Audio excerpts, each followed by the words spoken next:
Mena babi les grands couturiers. Mena. Babi Savini sur Ors Bengazi. Oye. Toi la Mena wa. Mena. Grand maître Mena. Chéri Mena. Ce colonel du Fouana. Donc dans la rue, ce colonel. Une image. Balobi soirée avec l'objet à Paris au monde de la Grité. C'est nga boulot na saki. Maman ministre Pauline Nzongo a salaki grand anniversaire na ya munene. Mais rien de wala mona ki to saki wapi. Bon nga boulot na saki na 6 hectares. Nazonga parler. Maman Pauline Nzongo, ministre ya Château Rouge.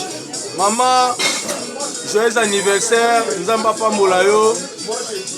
Après ça, le sujet belé. Au vivre encore longtemps. Maman Pauline Nzongo, ministre à Château Rouge. Maman ma staff. Balobi abet anniversaire na nenga world. Il faut bête bongo. Et beta mina Champs-Élysées. Il faut bête bongo. Maman Pauline Nzongo baba grande puissance. Voilà baza le kuta mabe. Voilà baba maman air total la bango. Ils sont na bakini total bona ba télé na ba concert na ba mère malou to craquer. Il ba sero ba na moto boya. Donc nga za na respect belé pour na mère wana. Siko lobela ye moi liloba moko ya kitoko. Tango na leki ne di Nzongo tango otala ngo pa sepela.